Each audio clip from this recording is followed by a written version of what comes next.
नमस्कार भक्तों, आपका एक बार फिर से स्वागत है हमारे चैनल भक्ति की शक्ति में। आज की इस वीडियो में हम आपको कार्तिक पूर्णिमा व्रत कथा सुनाएंगे। आशा करते हैं आपको ये कथा पसंद आएगी और अगर आपको ये कथा पसंद आए तो वीडियो को लाइक और शेयर करना मत भूलें और चैनल को भी सब्सक्राइब जरूर करें। चलो शुरू करते हैं कार्तिक पूर्णिमा व्रत कथा। जय श्री हरि, जय त्रिपुरारी महादेव। भक्तों, कार्तिक मास की पूर्णिमा तिथि को संपूर्ण वर्ष का सबसे पवित्र दिन कहा गया है। यह दिन देवताओं के दीपदान, तीर्थ स्थान और भगवान विष्णु की उपासना के लिए अत्यंत शुभ माना जाता है। स्कंद पुराण, पद्म पुराण और ब्रह्मवर्त पुराण में इस दिन के व्रत का विशेष उल्लेख मिलता है। कहा गया है, कार्तिकेय पूर्णिमायां तु स्नान दान जपादिकम अक्षयम भवति नित्यम सर्वपा प्रणानाम शनम। अर्थात कार्तिक पूर्णिमा के दिन किया गया स्नान, दान और जप अक्षय फल देने वाला है तथा सभी पापों का नाश करता है। जब कार्तिक मास की पूर्णिमा की शीतल चांदनी समस्त दिशाओं को आलोकित करती है, जब गंगा के घाट दीपों की कतारों से स्वर्ग समान दिखते हैं और जब देवगण स्वयं धरती पर उतरकर दीपदान करते हैं, तब वह दिव्य क्षण आता है। कार्तिक पूर्णिमा का यह वह रात्रि है जब आकाश, पृथ्वी और पाताल तीनों लोकों में भक्ति की तरंग उठती है। यह वह दिन है जब स्वयं देवता, वेद और गंगा प्रभु के चरणों में आभार प्रकट करते हैं। आज हम इस पावन अवसर पर सुनेंगे वे अद्भुत और दिव्य कथाएं, जिनमें एक कथा हमें बताती है कैसे भगवान विष्णु ने प्रलय के अंधकार में डूबे वेदों को बचाने के लिए मत्स्य रूप धारण किया। वहीं दूसरी कथा हमें ले जाएगी उस क्षण में जब भगवान शिव ने त्रिपुरासुर के तीनों नगरों का संहार कर धर्म की ज्योति को पुनः प्रज्वलित किया। और एक कथा हमें सिखाएगी कैसे एक नन्ही चिड़िया की भक्ति और प्रेम से संपूर्ण मन में प्रकाश फैल गया। और सबसे पुण्यकारी कथा है 32 पूर्णिमा की, जो स्वयं श्री कृष्ण ने माता यशोदा को सुनाई, जिसके सुनने से मृत्युलोक में स्त्रियों को विधवा होने का भय नहीं रहता तथा यह व्रत कथा सभी मनुष्यों की मनोकामना पूर्ण करने वाला है। भक्तों, आपसे निवेदन है, इन सभी दिव्य कथाओं को श्रद्धा, प्रेम भाव और मन की एकाग्रता से अंत तक जरूर सुने, क्योंकि जब कथा हृदय से सुनी जाती है तो वह केवल शब्द नहीं रहती, वह आत्मा का दीपक बन जाती है। इस पवित्र रात्रि में जब आप भक्ति से जुड़ेंगे, तब आपके जीवन में भी वही प्रकाश उतरेगा जो देवताओं ने इस दिन गंगा तट पर जलाया था। हर हर महादेव, जय श्री हरि। बहुत प्राचीन समय की बात है, एक नगर में दामोदर नामक वैश्य रहता था। वह अत्यंत धन्यवाद था, परंतु अत्याचारी और कंजूस भी था। धनवान होने के साथ साथ वो अत्याचारी और कंजूस भी था। उसने कभी किसी गरीब की सहायता नहीं की, न ही किसी देवता को दान दिया। समय के साथ उसका सारा धन धीरे धीरे नष्ट हो गया और अंत में वह निर्धन होकर दर दर भटकने लगा। एक दिन वह एक साधु के पास पहुंचा और बोला, स्वामी, मेरे जीवन में इतना दुख क्यों आया?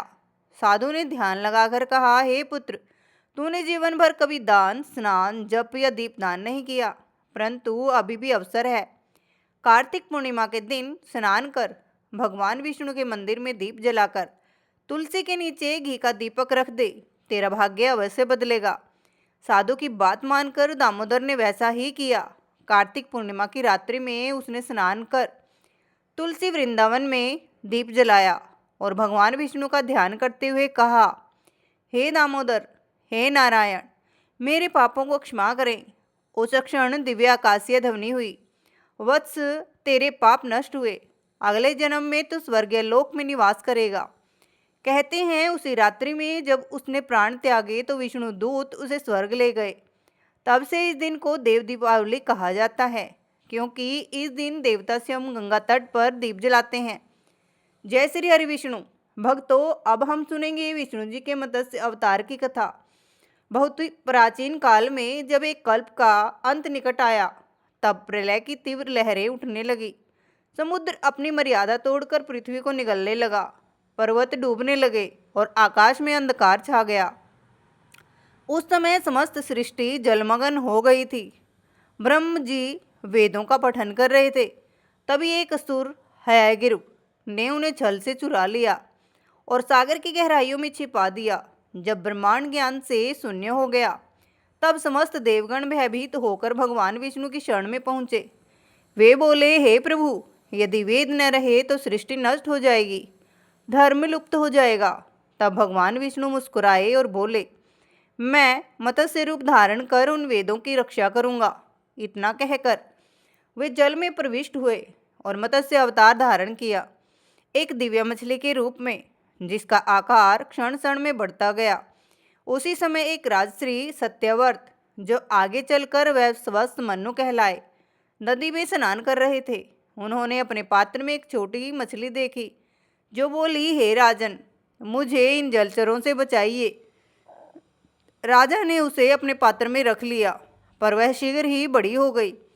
राजा ने उसे तालाब में छोड़ा, परंतु वहाँ भी एक बढ़ती गई, फिर झील में, फिर समुद्र में, और अंत भगवान विष्णु ने अपने दिव्य रूप में दर्शन दिए। उन्होंने कहा, हे मनु, 7 दिन पश्चात प्रलय आरंभ होगा। तुम एक विशाल नौका बनवाओ और 7 ऋषियों के साथ उसमें प्रवेश करना। मैं मत्स्य रूप में आऊँगा और उस नौका को अपने श्रृंग से बांधकर सुरक्षित ले जाऊंगा। समय आया, प्रलय आरंभ हुआ। महासागर की लहरों पर नौका डगमगाने लगी, पर भगवान विष्णु मत्स्य रूप में प्रकट हुए और उसे अपने सिंह से बांधकर ले लिया। सृष्टि का समस्त बीज, वेद, ऋषि और धर्म उस नौका में सुरक्षित रहे। प्रलय के अंत में जब जल शांत हुआ, तब मत्स्य भगवान ने हयग्रीव राक्षस का वध किया और ब्रह्मा जी को वेद पुण्य प्रदान किए। कहते हैं वह दिन था कार्तिक पूर्णिमा। भगवान विष्णु ने वेदों की रक्षा कर धर्म की ज्योति को पुनः प्रकाशित किया। इसलिए इन दिव्य मत्स्य अवतार की आराधना और दीपदान का विशेष महत्व है। भक्तों, कार्तिक पूर्णिमा के दिन प्रातः ब्रह्म मुहूर्त में उठकर गंगा या किसी पवित्र नदी में स्नान करें। यदि नदी न मिले तो घर में जल में गंगा जल मिलाकर स्नान करें। भगवान विष्णु का पीत वस्त्र, तुलसी दल, दीप, धूप, नैवेद्य और पुष्प से पूजन करें। शाम के समय दीपदान अवश्य करें। तुलसी, मंदिर, नदी, कुएं और अपने द्वार पर घी का दीपक जलाएं। इस दिन ओम नमो नारायणाय मंत्र का जप अत्यंत शुभ माना जाता है। जो व्यक्ति इस दिन ब्रह्मचर्य का पालन करता है और व्रत रखता है, उसे सहस्त्र यज्ञ का फल प्राप्त होता है। कार्तिक पूर्णिमा का व्रत करने से जिस प्रकार चंद्रमा अपनी पूर्णता में शीतल और तेजस्वी हो जाता है, वैसे ही भक्त का जीवन भी दिव्य प्रकाश से भर जाता है। जो व्यक्ति इस दिन भगवान विष्णु और भगवान शंकर दोनों की पूजा करता है, उसे वैकुंठ धाम की प्राप्ति होती है। भक्तों, अब हम सुनेंगे 32 पूर्णिमा की संपूर्ण व्रत कथा। जय श्री कृष्णा भक्तों, जय श्री कृष्णा। श्री कृष्ण ने यशोदा जी को बताया कि 32 पूर्णिमाओं के व्रत करने से क्या फल मिलता है और सर्वप्रथम इस व्रत को मृत्युलोक में किसने किया था। जब चंद्रमा का दिन और उसकी पूर्ण कलाएं एक साथ आती हैं, तब उसकी दिव्य शक्तियां दोगुनी हो जाती हैं। यह रात्रि केवल उजाले की नहीं, बल्कि शांति, सौंदर्य और आरोग्य की रात होती है। पूर्णिमा तिथि का हिंदू धर्म में काफ़ी महत्व है, लेकिन कार्तिक पूर्णिमा का महत्व और भी कहीं ज़्यादा बढ़ जाता है। इस दिन भगवान विष्णु और भोलेनाथ का पूजन अवश्य करना चाहिए। साथ ही पूर्णिमा की इस कथा का पाठ करने से व्रत का फल दोगुना मिलता है। भक्तों, आइए श्रद्धा और भक्ति भाव से सुनते हैं कार्तिक पूर्णिमा की संपूर्ण व्रत कथा। द्वापर युग में एक समय की बात है कि यशोदा ने कृष्ण से कहा, हे कृष्ण, तुम सारे संसार के उत्पन्न करता, पोषण तथा उसके संहार करता हो। आज कोई ऐसा व्रत मुझसे कहो जिसके करने से मृत्युलोक में स्त्रियों को विधवा होने का भय न रहे तथा यह व्रत सभी मनुष्यों की मनोकामनाएं पूर्ण करने वाला हो। श्री कृष्ण कहने लगे, हे माता, तुमने अति सुंदर प्रश्न किया है। मैं तुमसे ऐसे ही व्रत को सविस्तार कहता हूँ। सौभाग्य की प्राप्ति के लिए स्त्रियों को दुर्वासित अर्थात 32 पूर्णिमाओं का व्रत करना चाहिए। इस व्रत को करने से स्त्रियों को सौभाग्य संपत्ति मिलती है। यह व्रत अचल सौभाग्य को देने वाला और भगवान शंकर के प्रति मनुष्य मात्र की भक्ति को बढ़ाने वाला है। यशोदा जी कहने लगी, हे कृष्ण, सर्वप्रथम इस व्रत को मृत्युलोक में किसने किया, इसके विषय में विस्तार पूर्वक मुझसे कहो। श्री कृष्ण जी कहने लगे कि इस भूमंडल पर एक अत्यंत प्रसिद्ध राजा चंद्रहास से पालित अनेक प्रकार के रत्नों से परिपूर्ण कातिका नाम की एक नगरी थी। वहाँ धनेश्वर नामक का एक ब्राह्मण रहता था और इसकी स्त्री अति सुशील रूपवती थी। दोनों ही उस नगरी में बड़े प्रेम के साथ रहते थे। घर में धन धान्य आदि की कोई कमी नहीं थी। उनको एक बड़ा दुख था, उनके कोई संतान नहीं थी, जिस वजह से वह बहुत दुखी रहते थे। एक दिन एक बड़ा तपस्वी योगी उसी नगरी में आया। वह योगी बाकी सभी घरों से भिक्षा मांगकर भोजन किया करता था, लेकिन उस ब्राह्मण के घर से भिक्षा नहीं मांगा करता था। एक दिन योगी गंगा किनारे भिक्षा मांगकर प्रेम पूर्वक खा रहा था कि धनेश्वर ने योगी को यह सब करते देख लिया। यह कार्य किसी प्रकार से देख लिया। अपनी भिक्षा नारद से दुखी होकर धनेश्वर योगी से बोले, और सभी घरों से भिक्षा लेते हो परंतु मेरे घर की भिक्षा कभी नहीं लेते, इसका कारण क्या है? योगी कहने लगा कि आपके धर्म हमें इस बात की आज्ञा नहीं देता है, क्योंकि अभी आप गृहस्थ जीवन में एक सुख से वंचित हैं। आपके घर संतान होने पर भी मैं आपके घर से भिक्षा स्वीकार कर लूँगा। उन्होंने कहा कि जिसे संतान नहीं है उसके घर से भिक्षा लेने से मेरे भी पतित हो जाने का भय है। धनेश्वर यह सब बात सुनकर बहुत दुखी हुआ और हाथ जोड़कर योगी के पैरों पर गिर पड़ा तथा दुखी मन से कहने लगा कि आप मुझे संतान प्राप्ति के उपाय बताएं।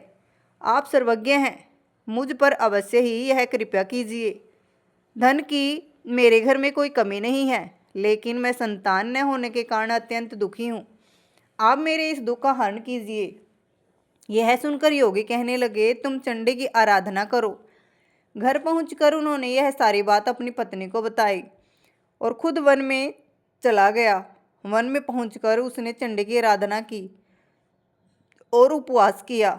चंडी ने 16 दिन उसको सपने में दर्शन दिए और कहा कि हे धनेश्वर, जा तेरे पुत्र होगा, लेकिन उसकी आयु सिर्फ 16 वर्ष होगी। 16 वर्ष की आयु में ही उसकी मृत्यु हो जाएगी। अगर तुम दोनों स्त्री तथा पुरुष 32 पूर्णिमाओं का व्रत करोगे तो यह दीर्घायु हो जाएगा। जितनी तुम्हारा सामर्थ्य हो उतने दिए जलाकर शिव जी का पूजन करना, लेकिन पूर्णमासी 32 की होनी चाहिए। सुबह होते ही तुम्हें इस स्थान के पास एक आम का पेड़ दिखाई देगा। उस पर चढ़कर एक फल तोड़कर अपने घर ले जाना। अपनी स्त्री को इस बारे में बताना। सुबह स्नान होने के बाद वह स्वच्छ होकर शंकर जी का ध्यान करके उस फल को खा ले। तब शंकर भगवान की कृपा से उसको गर्भ हो जाएगा। जब ब्राह्मण सुबह उठा तो उसे उस स्थान पर एक आम का पेड़ दिखाई दिया और वह उससे फल तोड़ने के चढ़ा, लेकिन वह पेड़ पर चढ़ नहीं पा रहा था। यह देखकर उसे बड़ी चिंता हुई। उसने भगवान गणेश की उपासना की और कहा, हे दयानिधि, अपने भक्तों के विघ्नों का नाश करके उनके मंगल कार्य को करने वाले, दुष्ट का नाश करने वाले, रिद्धि सिद्धि देने वाले, आप मुझे इतना बल दें कि मैं अपनी मनोकामना पूरी कर सकूं। इसके बाद वह पेड़ से फल तोड़कर अपनी पत्नी के पास पहुंचा। उसकी पत्नी ने अपने पति से कहे अनुसार इस फल को खा लिया और वह गर्भवती हो गई। देवी की कृपा से उसे बहुत सुंदर पुत्र पैदा हुआ। उसका नाम उन्होंने देवीदास रखा। माता पिता के हर्ष और शोक के साथ वह बालक बढ़ने लगा।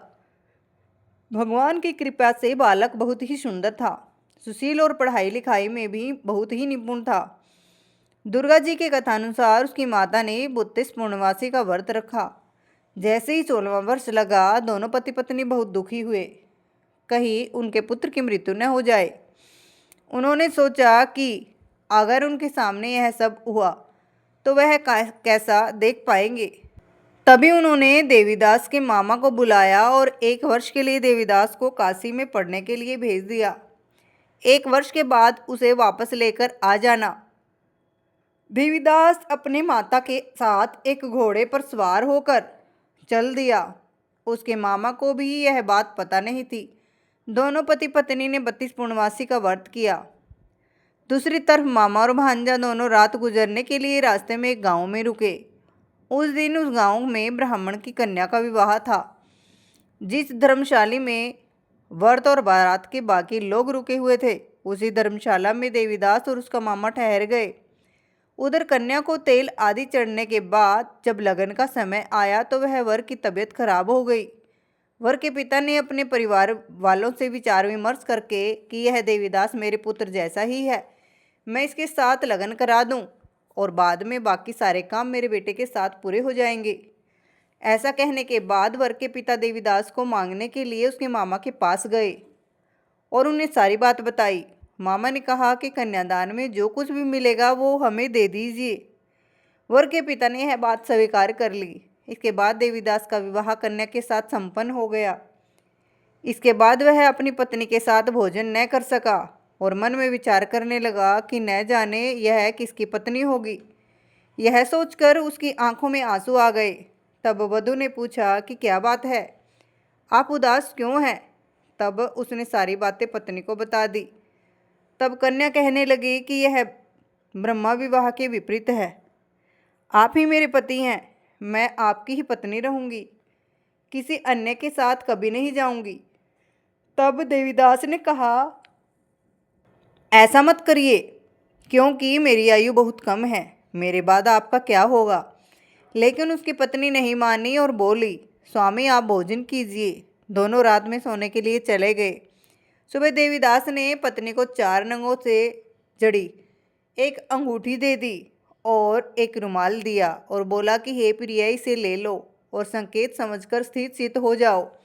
मेरे मरण और जीवन जानने के लिए एक पुष्प वाटिका बना लो, उसमें सुगंधी वाली एक नव मल्लिका लगा लो, उसको प्रतिदिन जल से सिंचा करो और आनंद के साथ खेलो कूदो। जिस समय और जिस दिन मेरा प्राणांत होगा उस दिन यह फूल सूख जाएंगे।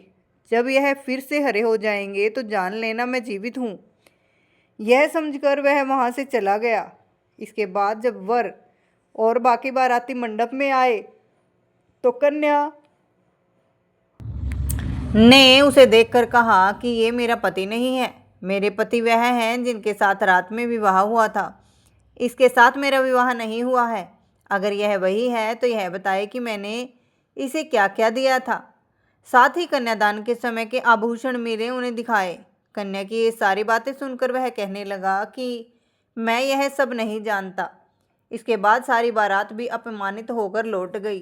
भगवान कृष्ण बोले, हे माता। इस प्रकार देवीदास काशी चला गया। कुछ समय जब बीत गया तो एक सर्प उसको डसने के लिए वहां आया, लेकिन वह उसको काट नहीं पाया क्योंकि उसकी माता ने पहली ही 32 पूर्णिमा कर ली थी। इसके बाद खुद काल वहां पहुंचा। भगवान की कृपा से तभी वह माता पार्वती और भगवान गणेश आ गए। देवीदास को मूर्छित दशा में देखकर माता पार्वती ने भगवान शिव से प्रार्थना की कि महाराज, इस बालक की माता की ने पहले ही 32 पूर्णिमा के व्रत कर लिए हैं, आप इसको प्राण दें। भगवान शिव ने माता पार्वती के कहने पर उसे प्राण दान दे दिए।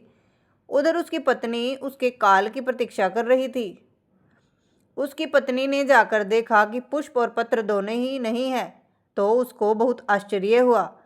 और जब उसने देखा कि पुष्प वाटिका फिर से हरी हो गई है तो वह समझ गई कि उसका पति जिंदा हो गया है। इसके बाद वह बहुत ही खुश होकर अपने पिता से कहने लगी कि मेरे पति जीवित हैं, उनको ढूंढिए। जब 16वें वर्ष व्यतीत हो गया तो देवीदास भी अपने मामा के साथ काशी चला गया। इधर उसकी पत्नी के परिवार वाले उसे ढूंढने के लिए जा रहे थे कि उन्होंने देखा कि देवीदास और उसका मामा उधर ही आ रहे थे। उसको देखकर उनके ससुर बहुत खुश हुए और उसे अपने घर ले आए। वहाँ सारा नगर इकट्ठा हो गया और कन्या ने भी उसे पहचान लिया। देवीदास इसके बाद अपनी पत्नी और मामा को लेकर वहाँ से चल दिया। उसके ससुर ने भी बहुत धन दहेज दिया। जब वह अपने घर की तरफ चल रहा था तो उसके माता पिता को लोगों ने खबर कर दी, तुम्हारा पुत्र देवीदास अपनी पत्नी और मामा के साथ आ रहा है। ऐसा समाचार सुनकर पहले तो उन्हें विश्वास नहीं हुआ, लेकिन जब देवीदास आया और उसने अपने माता पिता के पैर छुए तो देवीदास के माता पिता ने उनका माथा चूमा और दोनों को अपने सीने से लगा लिया। दोनों के आने की खुशी में धनेश्वर ने बहुत दान दक्षिणा ब्राह्मणों को दी। श्री कृष्ण जी कहने लगे कि इस तरह धनेश्वर को 32 पूर्णिमाओं के व्रत के प्रभाव से संतान प्राप्त हुई। जो स्त्रियाँ इस व्रत को करती हैं वह जन्म जन्मांतरों तक वैधव्य का दुख नहीं भोगती हैं और सदैव सौभाग्यवती रहती हैं। यह मेरा वचन है। यह व्रत संतान देने वाला और सभी मनोकामनाओं को पूर्ण करने वाला है। नमस्कार भक्तों, अगर आपको ये कथा पसंद आई हो तो वीडियो को लाइक और शेयर ज़रूर करना और ऐसी ही रोचक और धार्मिक कथाएं सुनने के लिए हमारे चैनल को सब्सक्राइब करा और वीडियो को लाइक और शेयर ज़रूर करें। धन्यवाद। राधे राधे। जय श्री कृष्ण।